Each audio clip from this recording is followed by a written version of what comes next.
It was an ordinary afternoon in a quiet suburban neighborhood, the kind of day where life moves unhurriedly, people run errands, and the mundane rhythms of daily life create a reassuring predictability.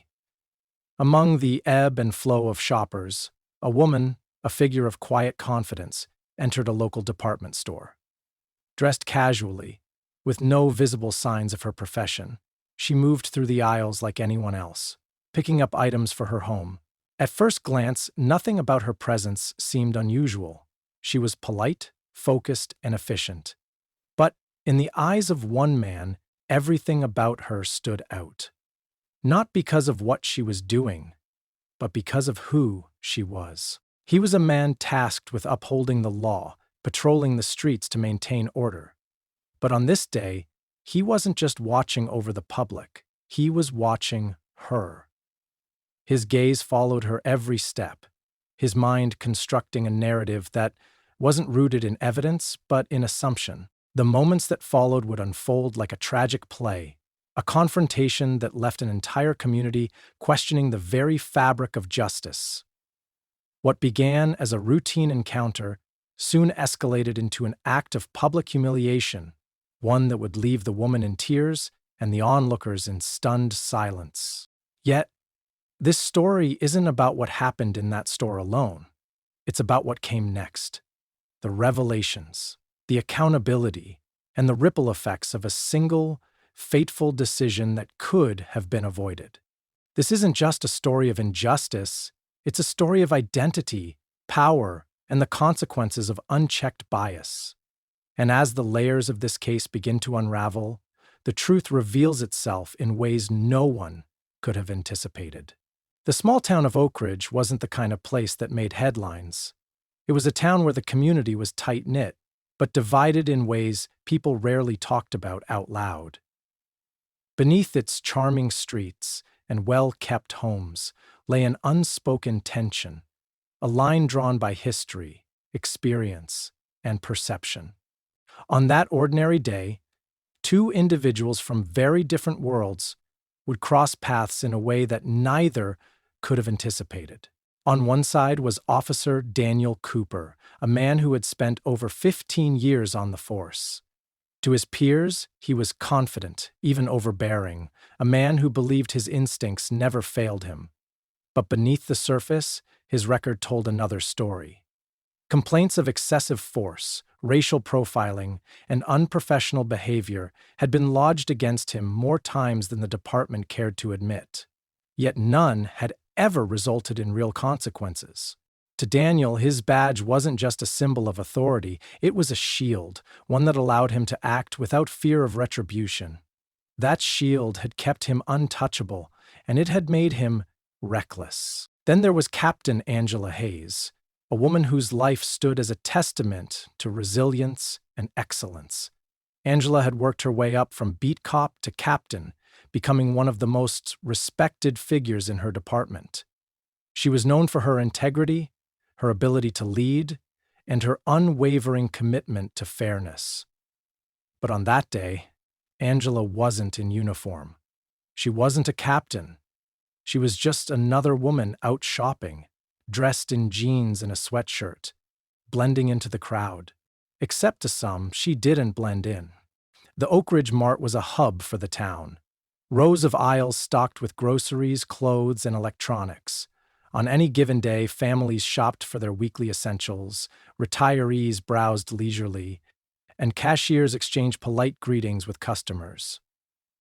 But amidst the familiar hum of everyday life, Officer Cooper, standing near the exit, had already noticed Angela. She hadn't done anything wrong. She hadn't behaved suspiciously. But she didn't need to. For Cooper, her mere presence, a black woman shopping alone, casually picking items off the shelves, was enough to draw his attention.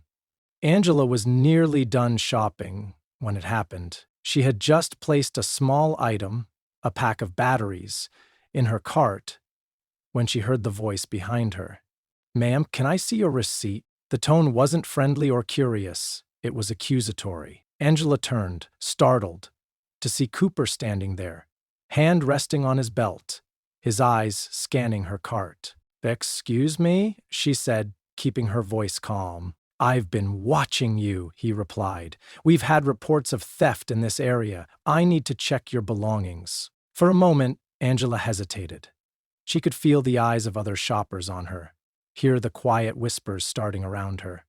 But she wasn't just anyone.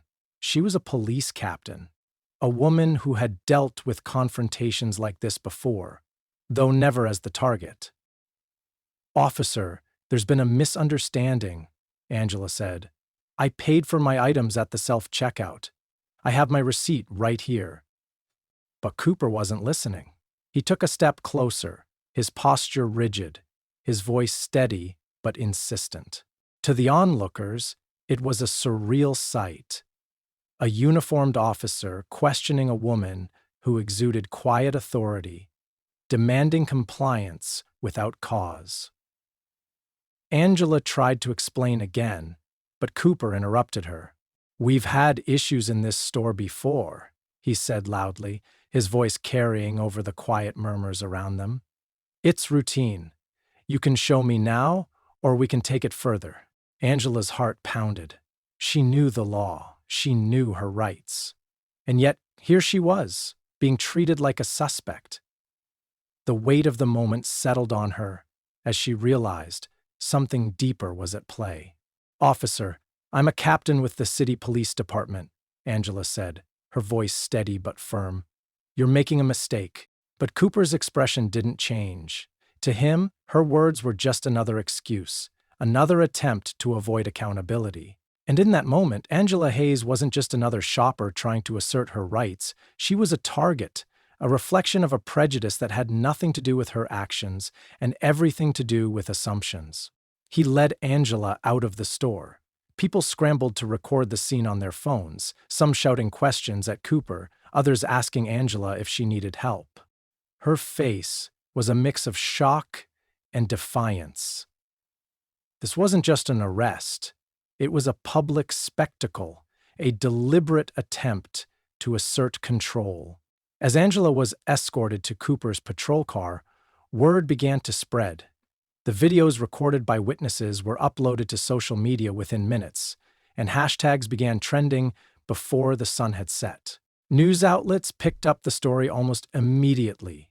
Clips of Angela being handcuffed while calmly asserting her identity played on repeat, sparking outrage across the nation. In interviews conducted later, witnesses described the event with shock and anger.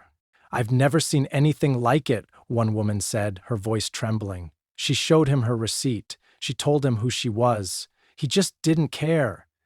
I knew something was wrong the moment he started following her around the store," another man added. "It wasn't about what she did.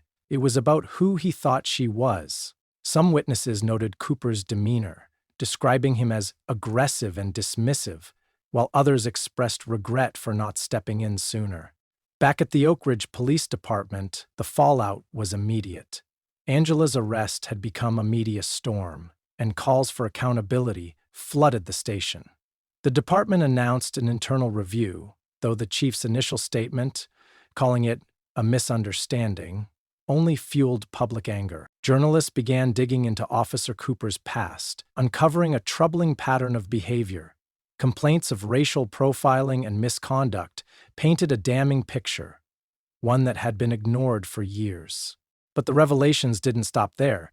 As reporters and investigators dug deeper, they stumbled upon something far more shocking: a connection between Cooper and a previous case that had been quietly buried by the department, a case that would force Oakridge to confront a truth it had long tried to ignore.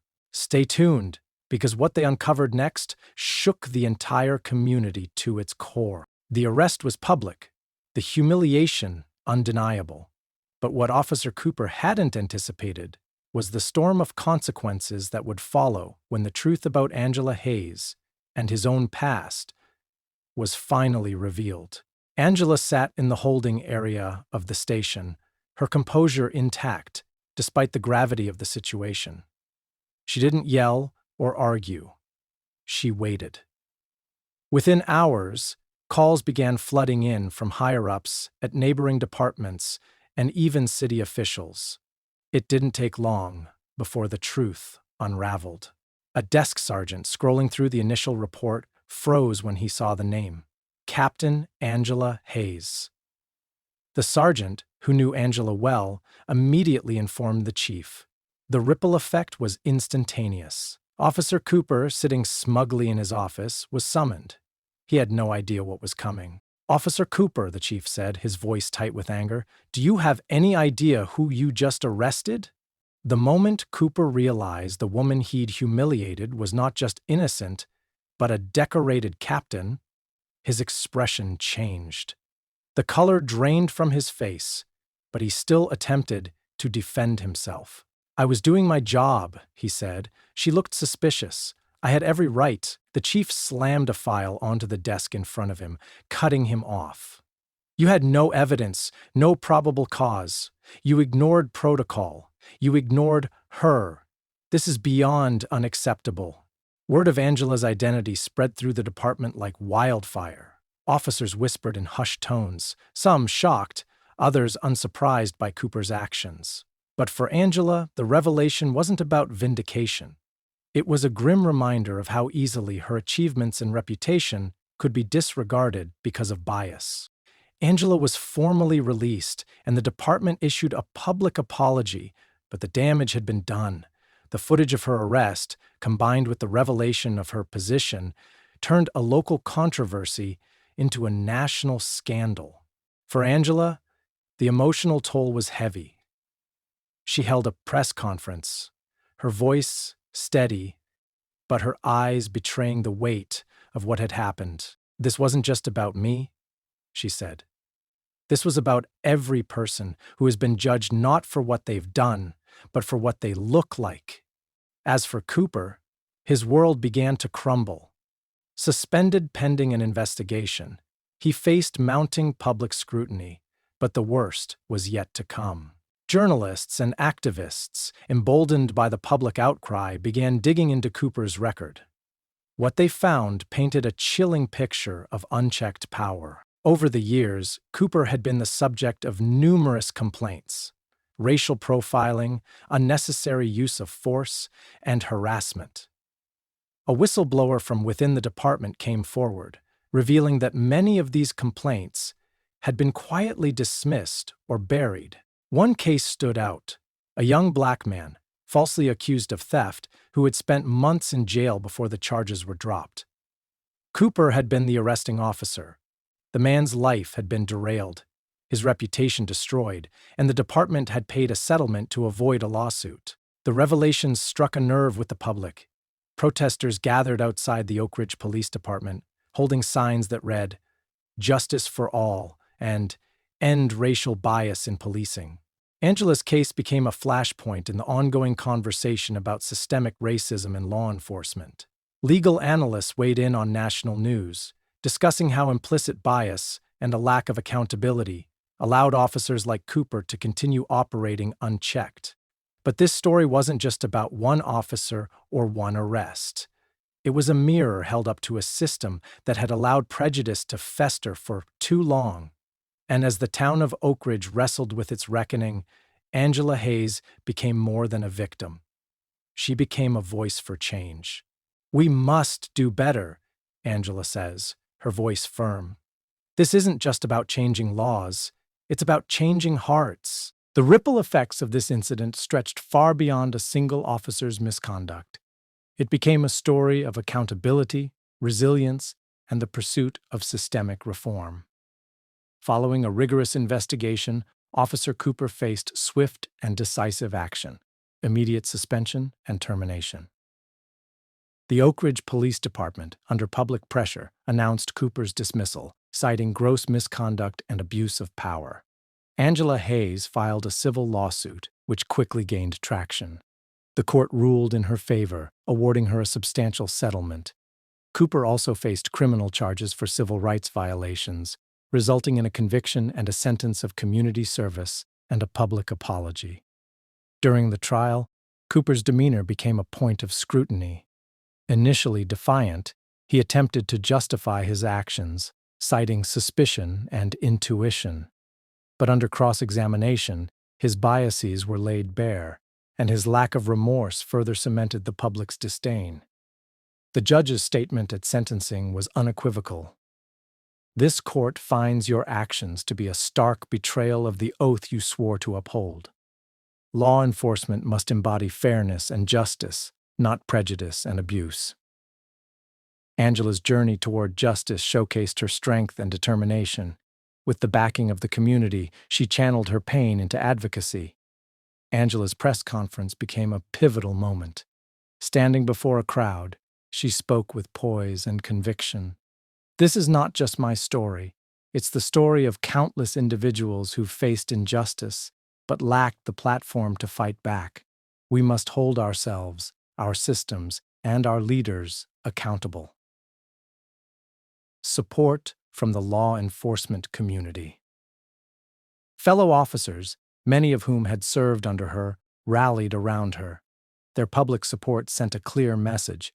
Her experience was an aberration, not a reflection of the values they stood for. Angela's resilience inspired nationwide conversations about the intersection of race and policing.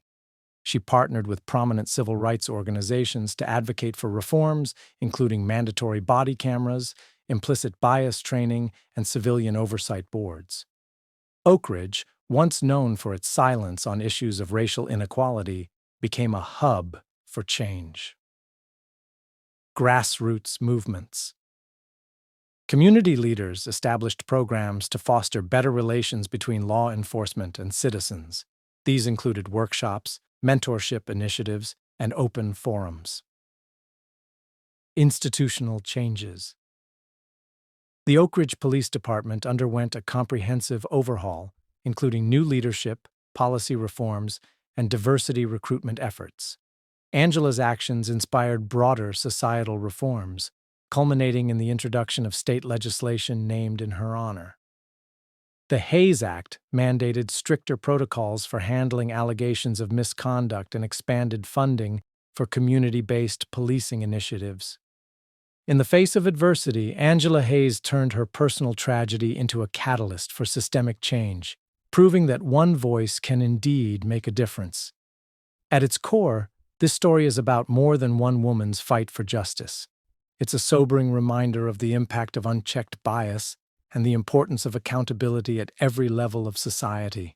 This case raises important questions about accountability, about systemic bias, and about the kind of society we want to build.